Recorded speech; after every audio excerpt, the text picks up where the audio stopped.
Welcome. আজকের ক্লাসে আমরা আলোচনা করব রিলায়েবিলিটি বা নির্ভরযোগ্যতা, অভিজ্ঞার নির্ভরযোগ্যতা।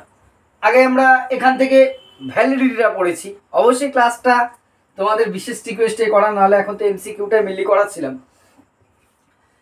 নির্ভরযোগ্যতা বা রিলায়েবিলিটি কি, আমরা যথার্থতা বা ভ্যালিডিটি দেখেছি। সেখানে বলা হয়েছিল যে বিষয়টা আমরা পরিমাপ করতে চাই, আমার অভিজ্ঞাটি তাই পরিমাপ করতে পারে কতটা, সেটাই যথার্থতা। রিলায়েবিলিটি বা নির্ভরযোগ্যতাটা কি? এটা হচ্ছে একটি আদর্শ অভিজ্ঞার বা যে কোনো টেস্টের অন্যতম একটা গুণ। সেটা দেখো, একটা অভিজ্ঞা আমি যথার্থতা আছে কি না আছে সেটা তো আলাদা প্রশ্ন। এমন যদি হয় একটা অভিজ্ঞা খুব সুন্দর তৈরি করা হলো, তৈরি করার পর একদল শিক্ষার্থীদের উপর কোনো একটা ক্লাসে সে অভিজ্ঞাটি প্রয়োগ করা হলো, তার একটা রেজাল্ট আসলো, এ এত স্কোর করেছে, সে অত স্কোর করেছে, অমুকে তত স্কোর করেছে, একটা নির্দিষ্ট রেজাল্ট আসলো।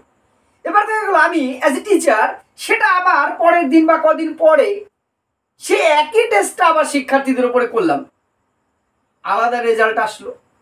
তাহলে আমি কোনটাকে ঠিক ধরবো?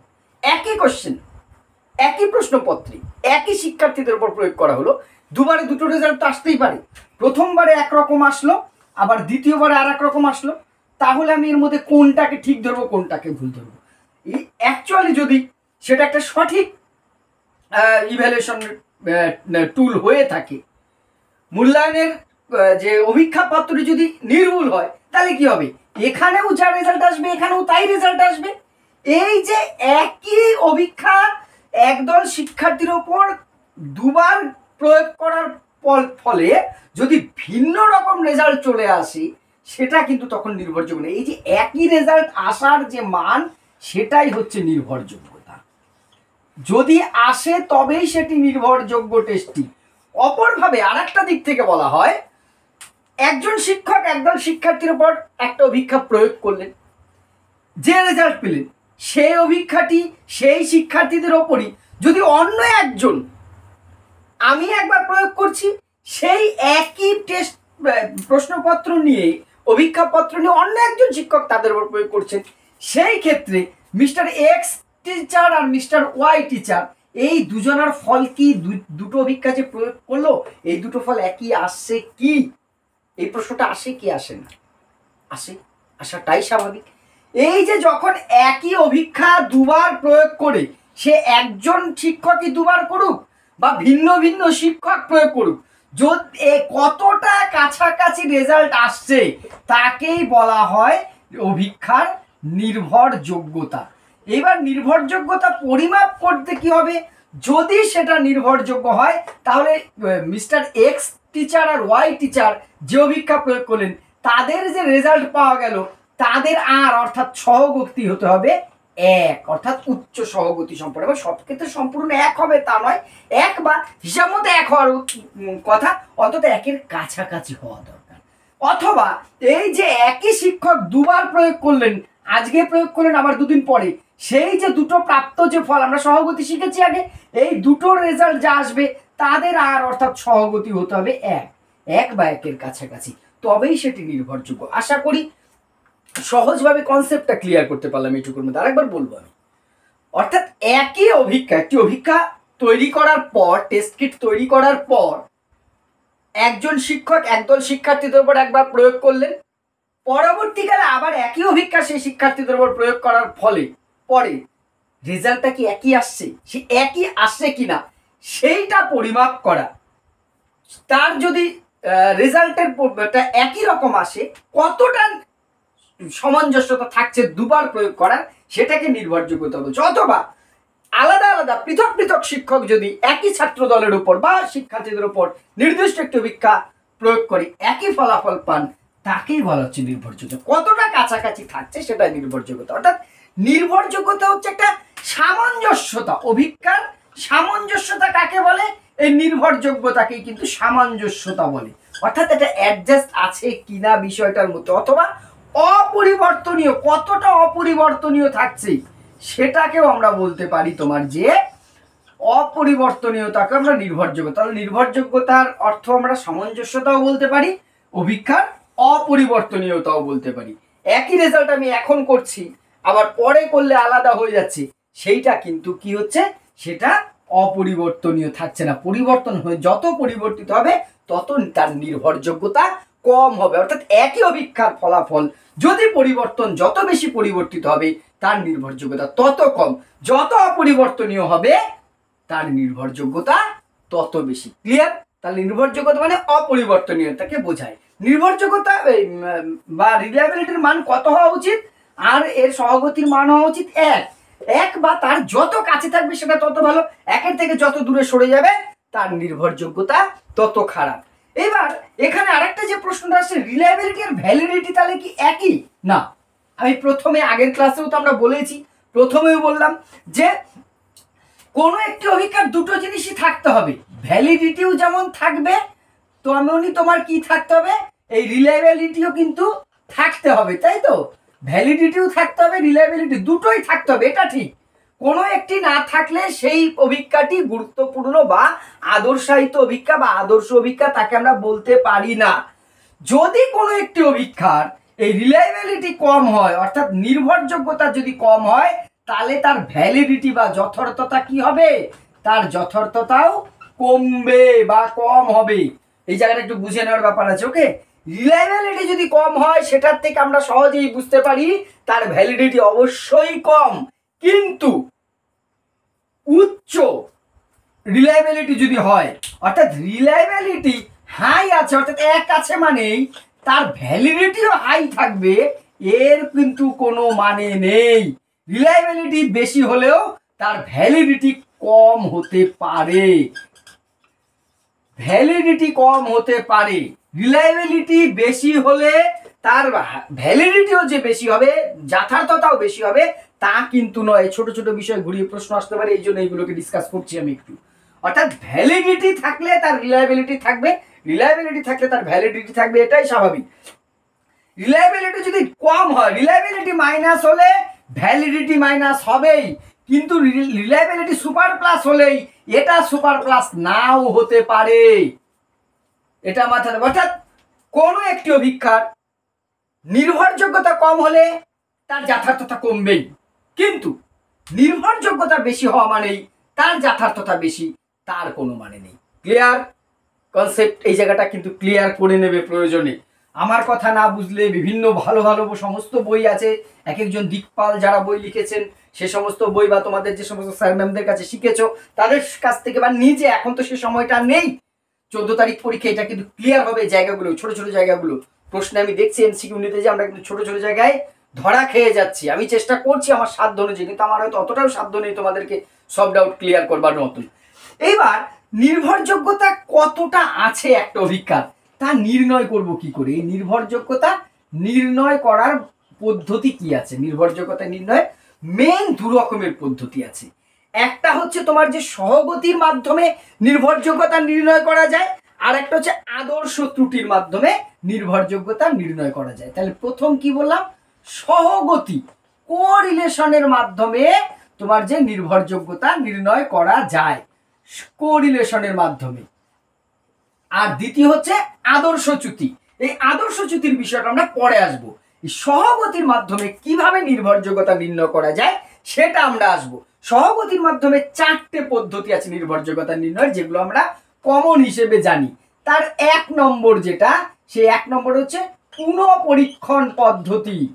পুনঃপরীক্ষণ পদ্ধতি, টেস্ট রিটেস্ট যাকে বলছি, তাই তো? এই মেথডটার সাথে আমরা সবাই পরিচিত, টেস্ট রিটেস্ট মেথড। প্রথম যে পদ্ধতিটা আছে এই রিলায়েবিলিটি নির্ণয় করার, তার প্রথম, এটা কোন ধরনের পদ্ধতি? টেস্ট রিটেস্ট, একটা সহগতি নির্ভর পদ্ধতি। ছোট ছোট বিষয় বারবার বলেছি, আমাদের মনে রাখতে হবে, কিন্তু ভুলালে চলবে না। সহগতি নির্ভর, আর একটা যে আদর্শ চ্যুতি নির্ভর আসবো। সহগতি নির্ভর পদ্ধতি 4টে আসছে, তার প্রথমটা আমরা আলোচনা করি, টেস্ট রিটেস্ট মেথড বা পুনঃপরীক্ষণ পদ্ধতি। এই পদ্ধতিটা একদম সহজ। তাহলে একটা অভিক্ষাপত্র বা টেস্ট কিট বা টেস্ট পেপার বলছি আমি এখানে, ধরো একটা অভিক্ষা আমি তৈরি করেছি, টেস্ট তৈরি করেছি অ্যাজ এ টিচার। এই পুনঃপরীক্ষায় সেটা নির্ভরযোগ্য কিনা, কতটা রিলায়েবল, সেটা নির্ধারণ করবার জন্য কি করতে হয়? একই দলের উপরে পরপর 2 বার প্রয়োগ করা হয়। সহগতি নির্ভর পদ্ধতিটা একটা আসবো, সেটা দুবার প্রয়োগ করবো। প্রথমে একবার আজকে প্রয়োগ করলাম, একটা রেজাল্ট পেলাম যে রোল নম্বর 1 10 পেয়েছে, রোল নম্বর 2 9 পেয়েছে, এরকম একটা রেজাল্ট তো আসলো। এবার পরবর্তীকালে আবার সেটা নির্দিষ্ট একটু সময়ের ব্যবধানে আবার সেটা দ্বিতীয়বার কি করা হচ্ছে, প্রয়োগ করা হচ্ছে। প্রথম একবার প্রয়োগ করা হলো, আবার সেকেন্ড টাইম একবার প্রয়োগ করা হলো। একই দলের ওপর একই শিক্ষক কি করছেন, দুবার প্রয়োগ করছেন, দুবারের দুটো মান আসছে। সেই যে দুটো মান বের হলো তাদের ব্যবধান করে তাদের সহগতি, সেই দুটো মানের সহগতি নির্ণয় আমরা জানি, তাদের সহগতি করা হচ্ছে, কোরিলেশন। সেই সহগতি যাকে আমরা আর দ্বারা প্রকাশ করেছি, তাই তো, সেই কোরিলেশন বের করে দেখা হচ্ছে। সেই দুটোর কোরিলেশন যদি একের কাছাকাছি হয়, তাই তো, এক হওয়ারই কথা, একের কাছাকাছি হলেও সেটা যত কাছাকাছি বা এক হবে, তাহলে সেটা সহগতি যত ভালো হবে সেটা তত বেশি নির্ভরযোগ্য বা রিলায়েবল। যদি দেখা গেল আমি দুবার প্রয়োগ করলাম টিচার স্টুডেন্টদের উপরে, কিন্তু দুবারের যা রেজাল্ট তাদের সহগতি দাঁড়ালো -5, তার মানে সেটা রিলায়েবল নয়, তাই তো, রিলায়েবল বলা যাবে না। মানে -5 বলতে -0.5 ধরে নিচ্ছি, সহগতি তার -1 থেকে +-5.5 আর কি, হাফ অব্দি চলে গেছি। তাহলে অথবা এমন এসছে প্লাসে আসলো 0.1, তাহলেও তার সহগতি খুব কম।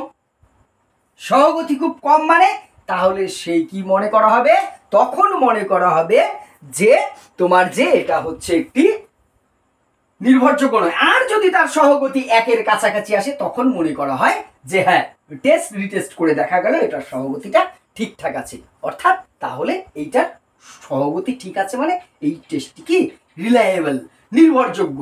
কিন্তু এর কিছু অসুবিধাও আছে। পরপর দুবার যখন একই টেস্ট শিক্ষার্থীর উপর করা হয়, প্রথমবারের অভিজ্ঞতা দ্বিতীয়বার লাগে, তো একবার যে প্রশ্ন তুমি শিখেছো পরের দিন আবার সেই প্রশ্ন দিলে তোমার অনেক কমন পড়ে যাবে, অটোমেটিক বেড়ে যাবে, ফলে এইগুলো অনেক ত্রুটিও রয়েছে।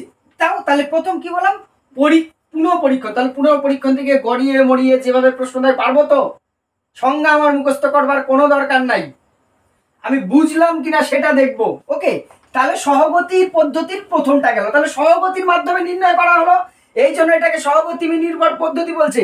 দ্বিতীয় যেটা বলছে তোমার যে বিকল্প অভিক্ষা বা সমান্তরাল অভিক্ষা পদ্ধতি, সহগতি নির্ভর পদ্ধতির দ্বিতীয়, ঠিক আছে, সমান্তরাল অভিক্ষা।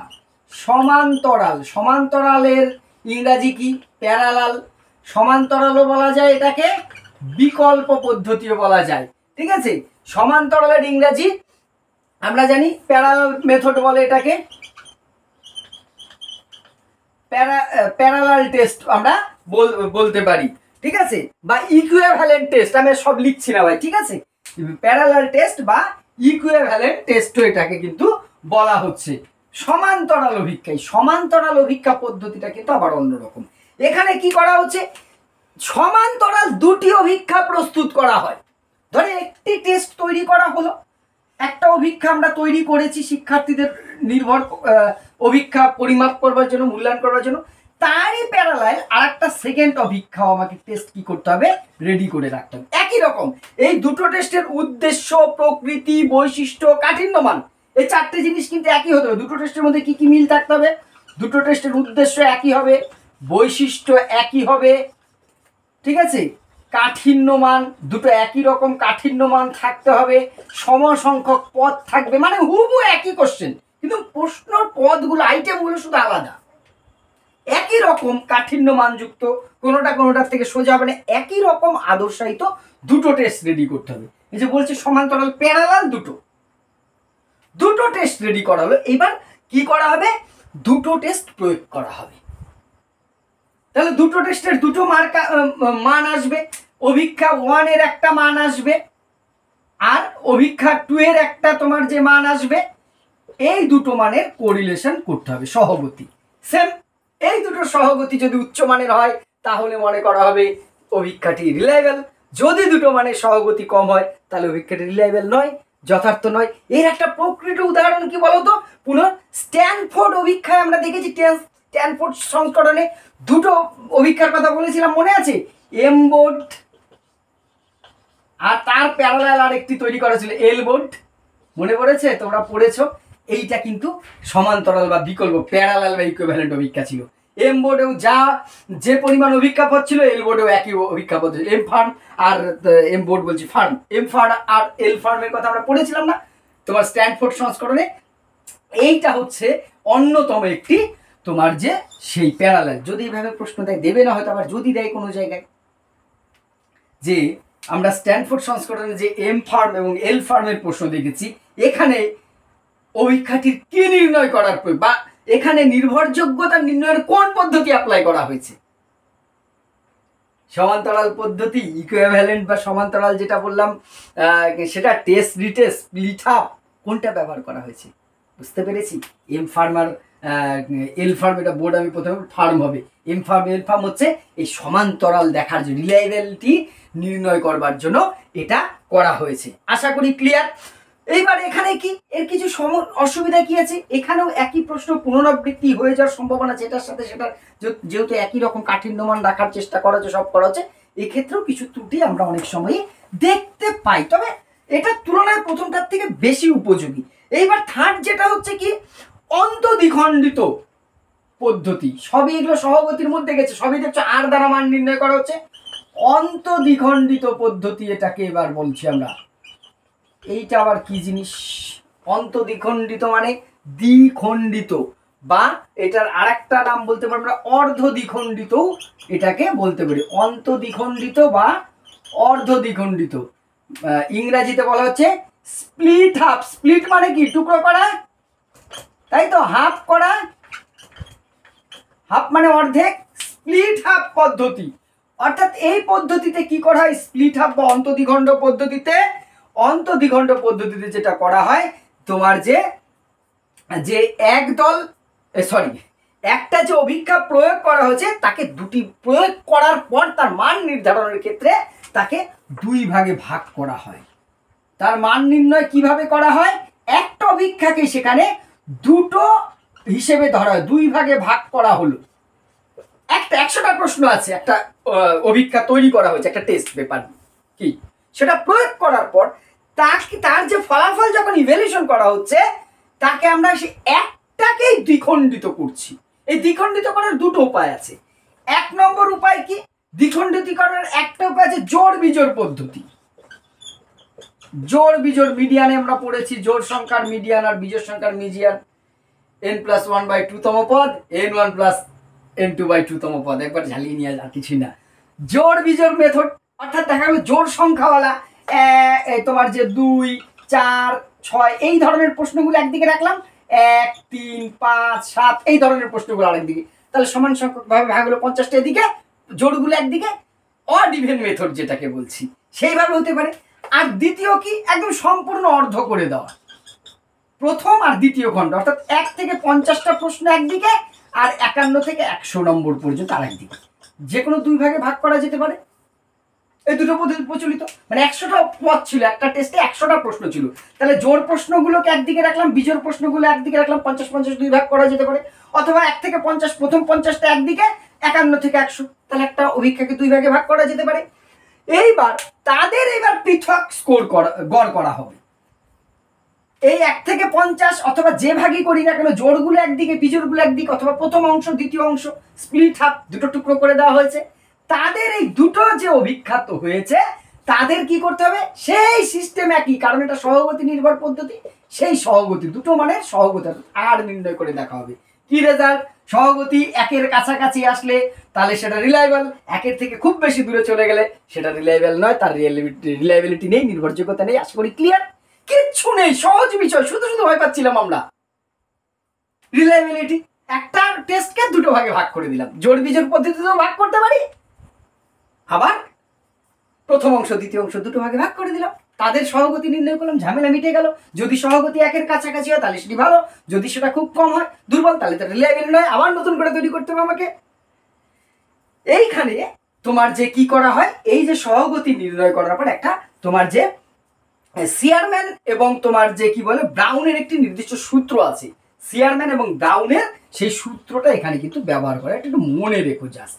ব্রাউন আর সিয়ারম্যান এই দুজনের একটা নির্দিষ্ট সূত্র আছে, সেই সূত্র অত না জানলেও চলবে, একটা সূত্র প্রয়োগ করে এই সহগতিটা নির্ণয় করার সময় করা হয়, ব্যাস। এবার এরও কিন্তু সুবিধা থাকলে অসুবিধা কি আছে? এই যে সমান সংখ্যক এইভাবে একটা প্রশ্নকে ভাগ করা হয়, জোড়গুলো বিজোড়গুলো, তাহলে যে সেটা দুটো অভিক্ষা কখনো সমান্তরাল সমান হতে পারে না, কম বেশি হবেই। এটা দুটো একই অভিজ্ঞাকে আমি দুই টুকরো করলাম, দুটো আলাদা আলাদা অভিজ্ঞা হয়ে গেল, এটা কোনো দিন হতে পারে? হতে পারে না। আবার গাণিতিক নিয়মে কিন্তু ওই কিউ এর নীতি ব্যবহার করে, মধ্যমানের নীতি ব্যবহার করে একে বিভিন্নভাবে দ্বিখণ্ডিত করা যায়। জোড় বিজোড় বা প্রথম অংশ দ্বিতীয় অংশ বাদ দিয়েও বিভিন্ন ফর্মুলা প্রয়োগ করে গাণিতিকভাবে বিভিন্নভাবে দ্বিখণ্ডিত করা যায়। আমি প্রথম দিকের 25টা আর শেষ দিকের 25টা এইটাকে একটা হাফ করলাম, আর মাঝখানের 50টা একদিকে রাখলাম, বিভিন্ন রকম করা যেতে পারে। তাহলে এক এক ভাবে যদি আমি ভাগ করি এক এক রকম রেজাল্ট পাবো, তাহলে কোনটাকে আমি ঠিক ধরবো? ক্লিয়ার? তাহলে সেটার কিছু সোজা এইটাকে তোমার চেয়ে তাহলে 3 নম্বরটা কি গেল? অন্তঃদ্বিখণ্ডিত গেল আমাদের। এইবার 4 নম্বরে যে মেথডটা আছে অন্তর্পদীয় বা আন্ত অপরিবর্তনীয় পদ্ধতি, 4 নম্বর, এটাই হচ্ছে সহগতির লাস্ট মেথড, আন্তঃদ্বিখণ্ডিত পদ্ধতি। ঠিক আছে, এইটা আবার কি জিনিস? স্প্লিট হাফ তো আমরা দেখলাম। আন্তর্পদীয় বা তোমার যে অন্তর্দ্বিখণ্ডিত বলছি, ভুল বলছি, অন্তর্দ্বিখণ্ডিত আগেটা আন্তঃপদীয় বা তোমার যে আন্ত অপরিবর্তনীয়। ঠিক আছে, আন্তর্পদীয় বলছে এটাকে, বা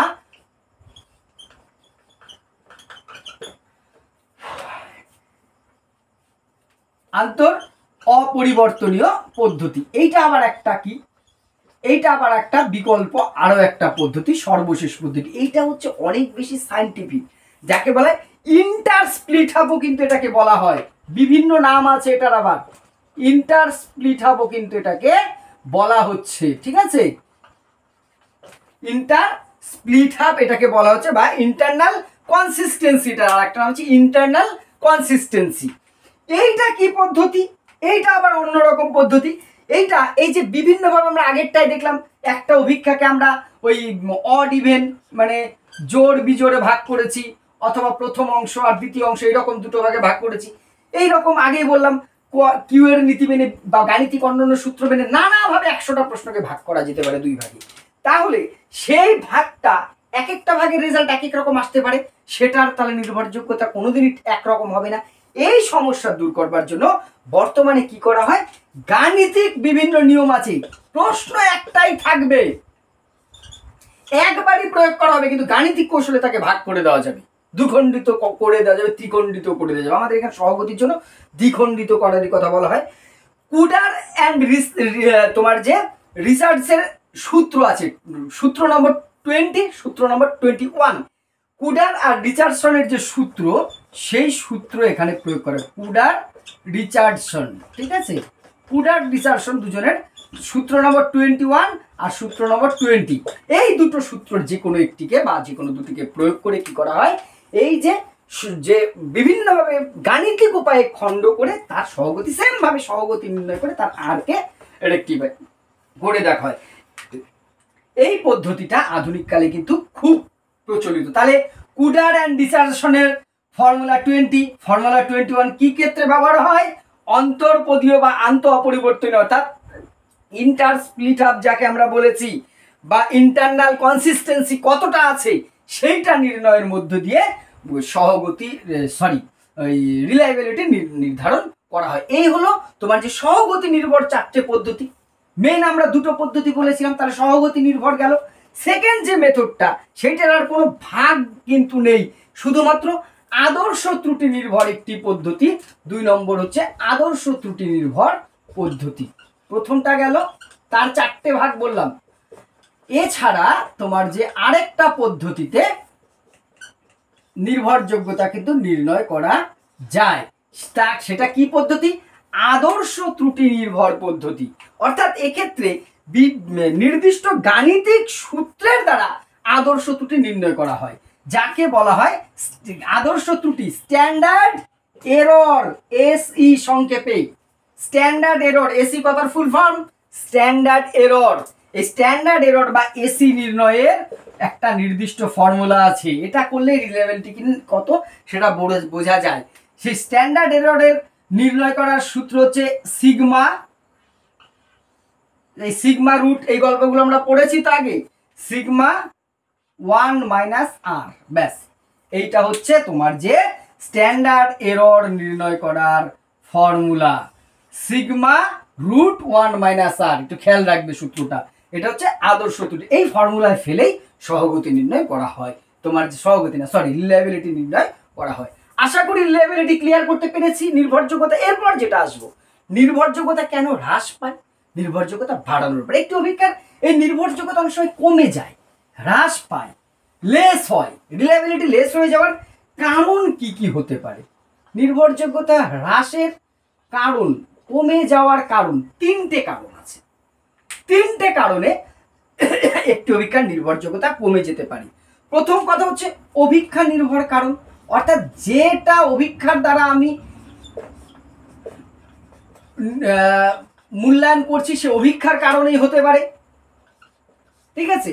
সেকেন্ড যেটা হচ্ছে অভিজ্ঞার্থী জনিত, অর্থাৎ যাদের ওপরে আমি প্রয়োগ করছি তাদের বা তার কারণেও অনেক সময় অভিজ্ঞার নির্ভরযোগ্যতা কমে যেতে পারে। আর 3 নম্বর অভিক্ষক, আমি টেস্টটা নিচ্ছি, টিচার বা অভিক্ষক, আমার কিছু ত্রুটির কারণেও নির্ভরযোগ্যতা হ্রাস পেতে পারে। তার নির্ভরযোগ্যতা কয়টি কারণে হ্রাস পেতে পারে? 3টি। তাকে মেন 3টি ভাগে ভাগ করা যায়, ভাগ এর আবার আসবে সাব পয়েন্টে। অভিক্ষার নির্ভর কারণ, কারণ যে অভিক্ষার দ্বারা আমি তোমার যে মূল্যায়ন করছি সে অভিক্ষার কিছু কারণে তার তোমার যে কি হতে পারে, নির্ভরযোগ্যতা কমে যেতে পারে। আর অভিক্ষার্থী যেটা আছে, যদি যাদের ওপর প্রয়োগ করছি সে অভিক্ষার্থীদের কারণে হতে পারে এবং অভিক্ষক যিনি প্রয়োগ করছেন তার কারণেও হতে পারে। অভিক্ষা নির্ভর কারণ কি হতে পারে? যদি দেখা যায় অভিক্ষার দৈর্ঘ্য খুব বেশি বা কম, অতিরিক্ত লং বা অতিরিক্ত যদি শর্ট টেস্ট কিটটা হয়ে যায় তার নির্ভরযোগ্যতা কিন্তু কি হবে, কমে যেতে বাধ্য। সেকেন্ড হচ্ছে অসামঞ্জস্য, দেখা গেল যে পদগুলো অর্থাৎ কোশ্চেনগুলো রাখা হচ্ছে তাদের মধ্যে কোনো সিমিলারিটি নেই। এই এখানে এক ধরনের প্রশ্ন, একটা শূন্যস্থান, তারপরে রচনাধর্মী, তারপরে একটা অমুক প্রশ্ন, সেই প্রশ্নের সাথে আবার ম্যাচ করে আরেকটা প্রশ্ন, বিভিন্ন রকম বিক্ষিপ্ত প্রশ্ন যার কোনো মাথা নাই মুন্ডু নেই, ওই কোনোদিন রিলায়েবল হতে পারে না, ঠিক আছে। অর্থাৎ অসামঞ্জস্য বা অবিন্যস্ত যদি হয় সেখানেই হতে পারে।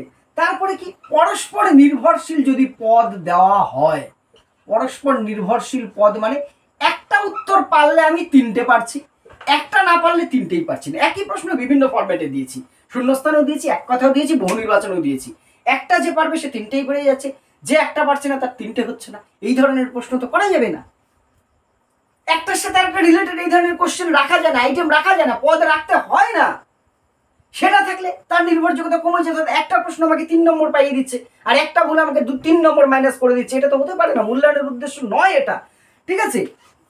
তারপরে যদি অনুমানবোধ প্রশ্ন দেয়, অর্থাৎ যার কোনো কংক্রিট উত্তর নাই, তোমার বোধ শক্তি অনুমানের উপরে শর্ট প্রশ্ন দাও, তোমার অনুমান হলো এটা ঠিক, আমার অনুমান হলো এটা ঠিক, তার অনুমান হলো এটা ঠিক, এইবার লড়াই করো, আমার সাথে মিললে নম্বর দিচ্ছে, আমার সাথে মেলে নেই নম্বর দিন, অথচ ওইটাই বেশি ঠিক, হতেই তো পারে। অনুমান নির্ভর প্রশ্ন কখনোই নির্ভরযোগ্যতা বাড়াতে পারে না, ঠিক আছে। তারপরে যদি উদ্দেশ্যহীন হয়, অর্থাৎ শিক্ষার উদ্দেশ্যর সাথে সম্পর্ক রেখে তো আমাকে আইটেম রাখতে হবে, প্রশ্ন করতে হবে, সেটা মূল্যায়নে পদে সবসময় আমার উদ্দেশ্যর রিফ্লেকশন থাকবে। আমরা মূল্যায়নে পড়েইছি, আগের দিন এমসিকিউতে প্রশ্নটা রেখেছিলাম না লাইভে, যে কার উপর ডিপেন্ড করে মূল্যায়ন সবচেয়ে বেশি, তার উদ্দেশ্যের দ্বারা প্রভাবিত। ব্লুম ট্যাক্সোনমি তাই বলে, মূল্যায়নটা হয় উদ্দেশ্যের। তাহলে উদ্দেশ্যহীন যদি প্রশ্ন থাকে তাহলে মূল্যায়ন কখনোই নির্ভরযোগ্য হতে পারে, তার ভ্যালিডিটিও কমে যাবে, শুধু নির্ভরযোগ্যতা নয় ভ্যালিডিটি হতে, এবং প্রক্ষোভ সহায়ক হতে হবে, যা শিক্ষার্থীর যে ইমোশনগুলো আছে তার সাথে সহায়ক রেখে কোশ্চেন হওয়া প্রয়োজন আছে। বয়স, শ্রেণী, এগুলো এই জন্য তো খেয়াল রাখা হয়। তাহলে এই সমস্ত অভিক্ষার ত্রুটির জন্য হতে পারে। নেক্সট হচ্ছে অভিক্ষার্থী জনিত, অর্থাৎ আমার তুমি টেস্ট করছো, আমি শিক্ষার্থী বা যাদের উপর টেস্ট করছি তাদের কারণেও কিন্তু হ্রাস পেতে পারে। প্রথমত দেখো মানসিক প্রস্তুতির অভাব, 1 নম্বরে রাখছি এটা। মানসিক প্রস্তুতির অভাব মানে একটা কথা আছে না, উঠছিলি তোর বিয়ে, মানে কথা না এবার তাহলে ওটা বিয়ে, এভাবে হয়। সব কিছু কাজের আমরা শিখনের কৌশলেও পড়েছি না, থর্নডাইকের তোমার যে 2টো সূত্রেই পড়েছি, দৈহিক প্রস্তুতির কথা পড়েছি মুখ্য সূত্রে, গৌণ সূত্রে মানসিক প্রস্তুতির কথা পড়েছি। অর্থাৎ আমার যে কোনো কিছু ল অফ রেডিনেস, প্রস্তুত যদি আমি না থাকি আমি কোনো কিছু করতে পারবো না। এখন শিক্ষার্থীরা মেন্টালি প্রিপারেশনই নেই, ফাট করে একটা টেস্ট চাপিয়ে দিলাম, হবে না, তার নির্ভরযোগ্যতা সেইটাই আবার পরের দিন যখন প্রয়োগ করছি একটা মানসিক প্রস্তুতি নিয়ে এসছে, তাহলে দুটোর মধ্যে নির্ভরযোগ্যতা সহগতি কম হবেই হবে, তাহলে নির্ভরযোগ্যতা অটোমেটিক কমে যাবে। তাহলে শিক্ষার্থীর মানসিক প্রস্তুতির উপরে কিন্তু আমাকে জোর দিতে হবে। অস্থিরতা, দেখা গেল শিক্ষার্থীর মধ্যে সেই প্রশ্ন দেখার পরে ঘেমে নেই একাকার, অস্থির ভাব তৈরি হয়ে গেছে। তোমাদের অনেকে খুব বেশি প্রেশার নিয়ে ফেলছে, অস্থিরতা চলে আসছে। আমি বারবার বলছি কুল ডাউন, জাস্ট চিল। সেই জিনিসটা দরকার আছে। অতিরিক্ত অস্থিরতা মূল্যায়নের নির্ভরযোগ্যতাকে হ্রাস করতে বাধ্য। তারপরে নির্দেশ অনুসরণ না করা, এইটা কিন্তু খুব বড় ব্যাপার। নির্দেশ অনুসরণ না করা মানে প্রশ্নপত্রে অর্থাৎ অভিক্ষা পত্রে কি করা হয়, নির্দিষ্ট নির্দেশ দেওয়া থাকে না, যে এই কটি বাক্যের মধ্যে উত্তর দেবে, এখান থেকে এই করবে, সেখান থেকে সেখানে। আমি কোনো নির্দেশ মানলাম না, স্কুলে আছে, আমরা খাতাটা দেখি, তোমাদের অভিজ্ঞতা আছে, এমন এমন সব নির্দেশ পালন করে ফেলে শিক্ষার্থী, মানে আমাদের পড়াশোনা ভুলে যেতে হয়। নতুন নতুন কিছু প্রত্যেকটা মুহূর্তে শিখতে হয়। শুধু সাধারণ ফাইসিসের খাতা না, বোর্ডের পরীক্ষাতেও এই অভিজ্ঞতাগুলো অহরহ হয়ে থাকে। অর্থাৎ নির্দেশ অমান্য না করে শিক্ষার্থী আলফাল তার মতন সে, তুমি প্রশ্ন করছো তোমার দায়িত্ব মাস্টার, উত্তর দেওয়া আমার দায়িত্ব, আমি বুঝে নেব। এই রকম নির্দেশ অমান্য করলে সেক্ষেত্রে আমার নির্ভরযোগ্যতা কি হবে, তোমার যে ইয়ের উপরে পড়বেই। তারপরে আরো কি হতে পারে, দৈহিক কারণ হতে পারে। যদি দেখা গেলো যেদিন আমার টেস্টটা নেওয়া হবে সেদিন আমি দৈহিকভাবে অসুস্থ, মানসিক একটাতে গেছি, আমি দৈহিকভাবে অসুস্থ, আমার ভালো লাগছে না, শরীর অসুস্থ, অনেক রকম কারণ হতে পারে। পরের দিন যখন নিচ্ছে তখন আমি খুব চনমনে, বা উল্টোটা, প্রথম দিন চনমনে, দ্বিতীয় দিন আমি মনমরা, দুটো রেজাল্ট দুরকম আসবে, তার নির্ভরযোগ্যতা কমবে। আরো আছে, ডিটেলস আর যাচ্ছি না। এবার অভিক্ষক যিনি টেস্ট নিচ্ছেন, টিচার শ্রেণীকক্ষের ক্ষেত্রে, তার কারণেও কিন্তু তোমার যে হয় অনেক ক্ষেত্রে। প্রথম কি হতে পারে, অভিজ্ঞতার অভাব। যে টিচার অভিজ্ঞতা প্রয়োগ করছে তার যদি সুনির্দিষ্ট অভিজ্ঞতা না থাকে তাহলে রিলায়েবিলিটি কমবে, নির্ভরযোগ্যতা কমবে। একটা প্রশ্নপত্র অ্যাপ্লাই করা, অভিজ্ঞতা নেওয়া, মূল্যায়ন করা, চারটেখানি কথা না, আমরা বুঝতে পেরেছি নিশ্চয়ই। একটা মূল্যায়ন করা কিন্তু খুব জটিল কাজ। অর্থাৎ সেখানে অভিক্ষক বা টিচার, যদি আমরা শ্রেণীকক্ষের সিচুয়েশনটা ভাবি, বা বাইরে অন্যান্য মানসিক যে সমস্ত মনোবৈজ্ঞানিক অভিজ্ঞতা আছে, তা প্রয়োগ করার যথেষ্ট অভিজ্ঞতা দরকার। আমাকে একটা বিশেষ কিছু টেস্ট দিয়ে দিলে আমি পারবো, এর কোনো মানে নেই। তাহলে সে অভিজ্ঞতা না থাকলে সে তো একদম লেজে গোবরে কাণ্ড করে ফেলবে। লেজে গোবরে হলে তার নির্ভরযোগ্যতা লেজে গোবরেই হবে, এটা একদম স্বাভাবিক ব্যাপার। ঠিক আছে, তাহলে ব্যক্তিগত প্রভাব পড়ে অনেক ক্ষেত্রে। আমি যাকে চিনি তাকে একটু বলে দিলাম, তুই আমার কথা শুনিস নাই, পরীক্ষার হলে দেবো করা গার্ড। এই ধরনের যদি এগুলো আসে না, সব ক্ষেত্রে অনেক ক্ষেত্রে আসে। ব্যক্তিগত প্রভাব যদি পড়ে যায়, সাবজেক্টিভিটি যদি পড়ে যায়, সে একেবারে গোল্লাই গেল। সে টেস্ট নেওয়া না নেওয়া দুই সমান, তাহলে তার নির্ভরযোগ্যতা কমতে তোমার যে বাধ্য। সম্পর্কের অভাব, অর্থাৎ অভিক্ষার আগে, বিশেষ করে মনোবৈজ্ঞানিক, এটা ক্লাস টেস্টের থেকে বড় কথা, মনোবৈজ্ঞানিক অভিক্ষার ক্ষেত্রে অভিক্ষক এবং অভিক্ষার্থীর মধ্যে একটা গুড রিলেশন দরকার আছে, সুসম্পর্ক। আমরা বলেছি, বিভিন্ন গাইডেন্স কাউন্সিলিংয়েও দেখেছি, সুসম্পর্ক না হলে কিন্তু টেস্টের রেজাল্ট নির্ভুল হয় না। অর্থাৎ সুসম্পর্ক দরকার আছে। সেটা যদি একজন অভিক্ষক না করতে পারেন, টেস্টের রেজাল্ট ঠিকঠাক আসবে না, তাহলে তার নির্ভরযোগ্যতা কমবে। এইবার লাস্ট একটুখানি বলে ছেড়ে দেবো, সেটা হচ্ছে তাহলে নির্ভরযোগ্যতা বৃদ্ধির উপায় কি আছে। এই নির্ভরযোগ্যতা তো বুঝলাম, রিলায়েবিলিটি বাড়াবো কি করে, এটা কি বাড়ানোর উপায় আছে কিছু? নিশ্চয়ই আছে। কিছু কৌশল আছে যা প্রয়োগ করলে যে কোনো অভিজ্ঞতার নির্ভরযোগ্যতা কি হয়, তার নির্ভরযোগ্যতা বাড়ানো যায়। প্রথমত কি করতে হবে, একটি কোশ্চেনের মধ্যে অনুমান নির্ভরতা কমাতে হবে। অর্থাৎ ওই যে আন্দাজে উত্তর দেওয়ার স্কোপই রাখা যাবে না, অনুমান নির্ভর প্রশ্ন কি করতে হবে, কমানো, অনুমান নির্ভরতা কমাতে হবে। তারপর হচ্ছে কাঠিন্য মান, 0.5 কাঠিন্য মান সর্বোচ্চ 1 থেকে 1 মধ্যে হয়, 0.5 মিডিল পয়েন্ট, মাঝারি মানের করতে হবে। অর্থাৎ খুব কঠিনও করা চলবে না, খুব সহজও করা চলবে না। খুব কঠিন বা খুব সহজ যে কোনো একটি প্রশ্ন বা অভিক্ষায় কি করে, তার নির্ভরযোগ্যতা হ্রাস করতে পারে, খুব কঠিন হলেও খুব সহজ হলেও। তাহলে কাঠিন্য মান মাঝারি মানের হতে হবে, 0.5 কাছাকাছি রাখতে হবে। সাদৃশ্যতার অভাব রাখতে হবে, অর্থাৎ একই রকম প্রশ্ন যাতে পরপর না থাকে, তাহলে কিন্তু সেক্ষেত্রেও নির্ভরযোগ্যতা কি হবে, তোমার যে সমস্যা হবে। আবার এই সাদৃশ্যতারই আরেকটা রক্ষা আছে, পরিবেশেরও সাদৃশ্য রাখতে হবে। এখানে রাখাটা পরিবেশের সাদৃশ্য, অর্থাৎ দুটো অভিজ্ঞতা যখন আমি নেব, প্রয়োগ করব, একই পরিবেশ যাতে থাকে। আজকে একটা পরিবেশে অভিজ্ঞতা নেওয়া হলো, কালকে আর একটা পরিবেশ হলো, দুটো পরিবেশের যদি ডিফারেন্স হয়, লাস্ট পিরিয়ডে নিচ্ছি একটা অভিজ্ঞতা, ছুটি হয়ে যাবে, ওদের বেল পড়ার দিকে টাইম তখন রয়েছে, আবার পরের দিনটা ফার্স্ট পিরিয়ড নিলাম, জাস্ট এসে বসি, তখন তার মনটা মনে আছে। দুটো পরীক্ষার রেজাল্ট কখনোই এক হতে পারে না, ইম্পসিবল, জাস্ট ইম্পসিবল। তাহলে পরিবেশটা একটা বড় ব্যাপার।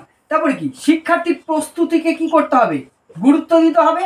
আমরা যেটা দেখলাম প্রস্তুতির অভাব থাকলে একটা সমস্যা হয়, তাহলে শিক্ষার্থী যাতে মানসিক এবং দৈহিক উভয় দিক থেকে প্রস্তুত হয় সেটার ওপর কি হবে তোমার যে গুরুত্ব দিতে হবে। অভিজ্ঞা যাতে পদ বৃদ্ধি করা, অর্থাৎ অভিজ্ঞাটি আমরা আগেই বললাম অভিজ্ঞা বড় হলে তার নির্ভরযোগ্যতা বেশি হয়। তার মানে আনলিমিটেড প্রশ্ন দিয়ে গেলাম 600 প্রশ্নের উত্তর দাও, সেটা নিশ্চয়ই নয়। 4-5টা প্রশ্ন দিয়ে হবে না, পদ সংখ্যা কি করতে হবে, বৃদ্ধি করতে হবে। যদি মোটামুটি সব রকম প্রশ্ন সেখানে থাকবে, সেই রকম ব্যবস্থা করার গুরুত্ব কিন্তু দিতে হবে, ঠিক আছে।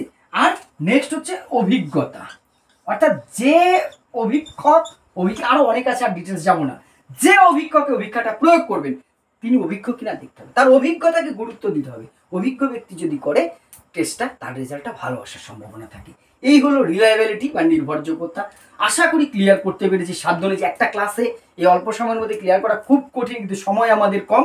এবারে তোমাদের যেটা আছে ইজমগুলো নিয়ে বলেছে, অর্থাৎ ন্যাচারালিজম, প্র্যাগমাটিজম, আইডিয়ালিজম, মার্কসিজম, এইগুলো নিয়ে তোমাদের কোয়ারি আছে। আমি চেষ্টা করব এই সপ্তাহের মধ্যে যদি কিছুটা অন্তত ক্লিয়ার করা যায়। ক্লাসটা যদি উপযোগী মনে হয় শেয়ার করবে, আর তোমাদের মতামত অবশ্যই জানাবে। ধন্যবাদ।